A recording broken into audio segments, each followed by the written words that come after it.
The Dawn Express, आईना सच का।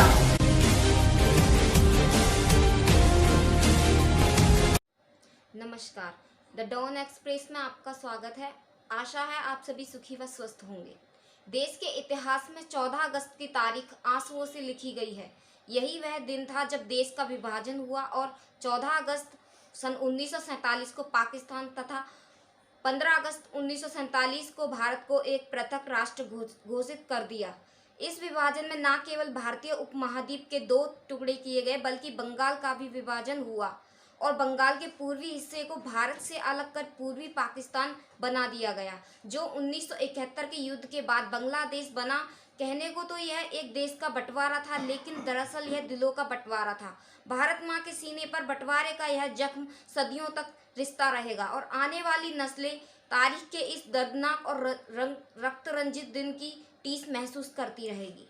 वहीं अगली खबर, भारत 15 अगस्त 1947 को जब अंग्रेजों की गुलामी से आज़ाद हुआ तो एक अलग मुल्क के रूप में पाकिस्तान भी अस्तित्व में आया। विभाजन अपने साथ बड़ी त्रासदी लेकर आया था, जिसके साथ ही कई सवाल भी खड़े हुए थे। इन सवालों के स्पष्ट जवाब आज तक नहीं मिल पाए हैं। इन्हीं में पाकिस्तान को उसके निर्माण के लिए 75 करोड़ रुपए दिए जाने की बात भी शामिल थी। यह रकम वास्तव में कितनी थी, इसे लेकर हमेशा से विवाद रहा है। बताया जाता है कि भारत ने पहली किस्त के तौर पर पाकिस्तान को 20 करोड़ रुपए दे दिए थे और बाकी 55 करोड़ रुपए रोक लिए थे। पाकिस्तान की तरफ से इसके लिए भारी दबाव बनाया जा रहा था और तब देश के विभिन्न हिस्सों में दंगे भी भड़क चुके थे, जिन्हें राष्ट्रपिता महात्मा गांधी लगातार शांत कराने की कोशिश कर रहे थे। महात्मा गांधी पाकिस्तान को यह रकम दिए जाने के पक्ष में थे ताकि पड़ोसी मुल्क को विकास में आर्थिक मदद मिलने के साथ साथ आपसी सौहार्द बरकरार रखा जा सके। उन्होंने इसके लिए भारत सरकार पर दबाव भी बनाया था, जिसके बाद सरकार इसके लिए तैयार भी हो गई थी।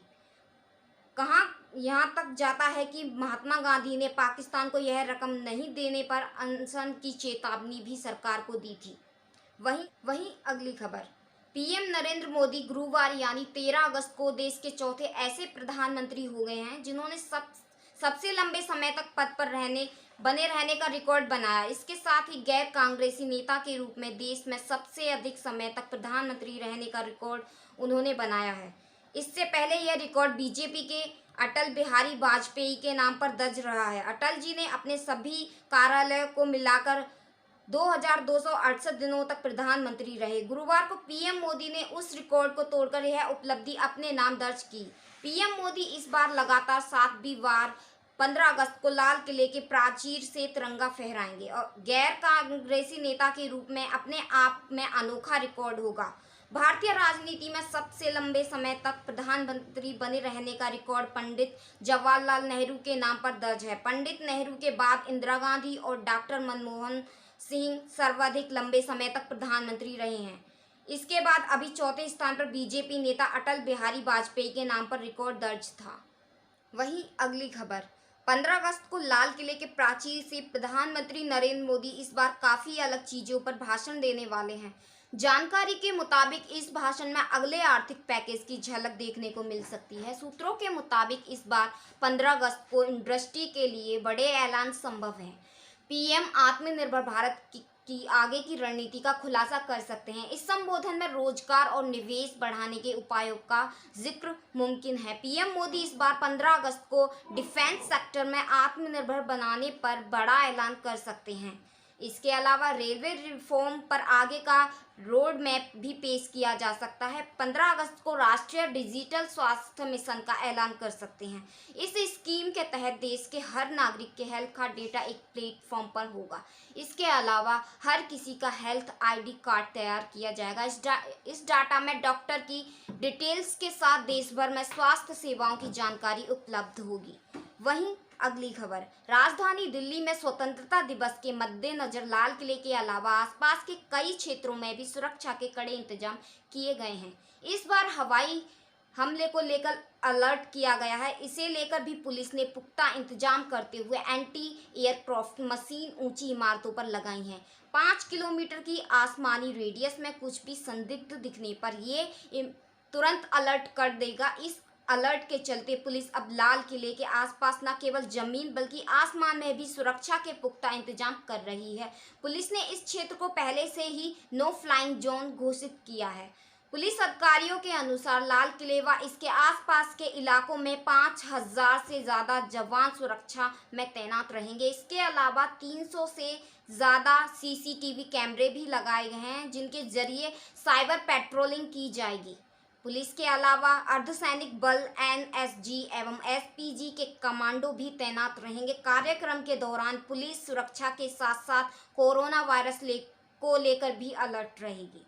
वहीं अगली खबर, प्रधानमंत्री नरेंद्र मोदी के संसदीय क्षेत्र वाराणसी के 28 चिकित्सा अधिकारियों ने मुख्य चिकित्सा अधिकारी डॉक्टर वी सिंह को सामूहिक रूप से इस्तीफा सौंप दिया है। चिकित्सा अधिकारियों का आरोप है कि उप जिलाधिकारी उन पर दबाव बनाते हुए उन्हें मानसिक रूप से प्रताड़ित कर रहे हैं। इस्तीफा देने वाले चिकित्सा अधिकारियों ने अपने त्याग पत्र में लिखा है, सहायक नोडल अधिकारी सह उप जिलाधिकारी ने 9 अगस्त को प्रभारी चिकित्सा अधिकारियों को नोटिस जारी करते हुए कोविड-19 के दौरान किए गए कार्यों को अपर्याप्त बनाया है। इस नोटिस से सभी प्रभारियों पर अनावश्यक दबाव बनाया जा रहा है और लक्ष्य पूरा न होने पर आपराधिक कृत्य करार देने और मुकदमा दायर करने की धमकी दी जा रही है। त्यागपत्र में इन चिकित्सा अधिकारियों ने कहा है, इतने मानसिक दबाव में वे सब प्रभारी का कार्य करने में असमर्थ हैं।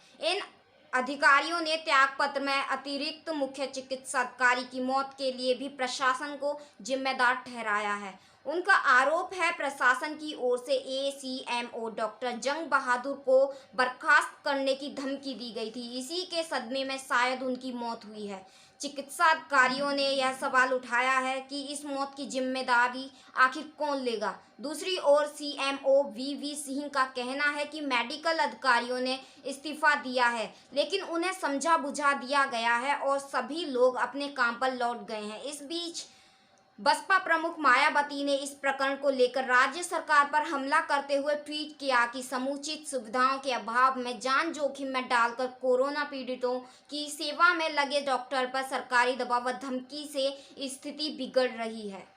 वहीं अगली खबर, कांग्रेस के प्रवक्ता राजीव त्यागी का बुधवार को दिल का दौरा पड़ने से निधन हो गया। लेकिन राजीव त्यागी के निधन के बाद पत्नी ने संबित पात्रा पर सनसनीखेज आरोप लगाया है। कांग्रेस प्रवक्ता राजीव त्यागी की पत्नी ने संबित पात्रा पर आरोप लगाते हुए कहा कि संदीप पात्रा ही उनके पति का हत्यारा है, क्योंकि उनके आखिरी शब्द थे, इन लोगों ने मुझे मार डाला।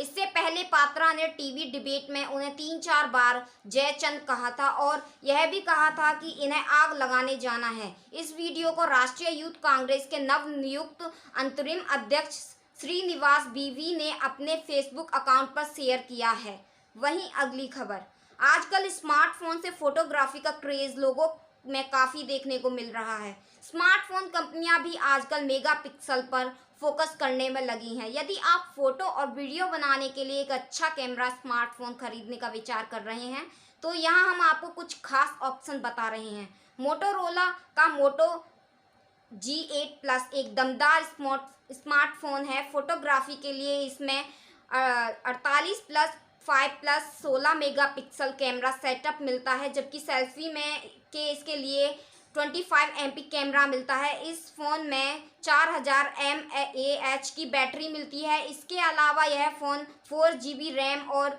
64 GB इंटरनेशनल स्टोरेज के साथ आता है। माइक्रो SD कार्ड के ज़रिए मेमोरी को 51 to 512 GB तक बढ़ाया जा सकता है। इसके अलावा इस फ़ोन में 6.3 इंच का full HD plus max vision display मिलता है। इस फ़ोन की कीमत 13,999 रुपये से शुरू होती है। वहीं सैमसंग गैलेक्सी M30s फोटोग्राफी के लिए एक अच्छा स्मार्टफोन है। इसमें 48+8+5 megapixel triple rear camera setup मिलता है, जबकि सेल्फी के लिए इसमें 16 मेगापिक्सल का फ्रंट कैमरा दिया है। इन फ़ोन की कीमत 16,999 से शुरू होती है। फ़ोन 4GB रैम, 64 GB और 6GB RAM 128 GB storage variant में उपलब्ध होगा। पावर के लिए इस फ़ोन में 6000 mAh की हैवी बैटरी लगी है। वहीं रेडमी ने भी अपनी नोट सीरीज में नोट 9 प्रो को हाल ही में लॉन्च किया था। फोटोग्राफी के लिए इसमें 48 MP plus 8 MP plus 5 MP plus 2 MP rear camera setup दिया है, जबकि सेल्फी के लिए इसमें 16 MP का फ्रंट कैमरा दिया है। यह फ़ोन 2 वेरिएंट्स 4GB रैम और 64GB स्टोरेज और 6GB रैम और 128GB स्टोरेज के साथ आता है। इस फ़ोन की बैटरी 5020 mAh की है। यह फास्ट चार्जर फीचर के साथ आती है। इस फ़ोन की कीमत 16,999 रुपये से शुरू होती है। वहीं अगली खबर, भारतीय रेलवे का कहना है कि गणपति महोत्सव को देखते हुए गणपति स्पेशल ट्रेन चलाने के लिए तैयार है, लेकिन इस पर फैसला महाराष्ट्र सरकार को लेना है। कोरोना वायरस और संक्रमण को फैलने से रोकने के लिए देश भर में रेल सेवाएं रोक दी गईं। हालांकि बाद में लोगों की आवाजाही के लिए कुछ स्पेशल ट्रेनें शुरू की गईं। इस बीच मध्य रेलवे ने राज्य सरकार को पत्र लिखकर गणपति स्पेशल ट्रेन चलाने के बारे में उनके विचार पूछे हैं। साथ ही इन विशेष ट्रेनों को चलाने को लेकर ट्रेनों की संख्या और तारीखों के बारे में पूछा गया है। यह पत्र पिछले महीने 23 तारीख को लिखा गया था। मध्य रेलवे के पत्र के जवाब में महाराष्ट्र की आपदा प्रबंधन इकाई के निदेशक ने 7 अगस्त को लिखे अपने पत्र से सूचित किया कि गणपति महोत्सव के लिए कोंकण क्षेत्र में विशेष ट्रेनें चलाई जा सकती हैं। संभार, डेली हंट, डेली होम। धन्यवाद। The Dawn express.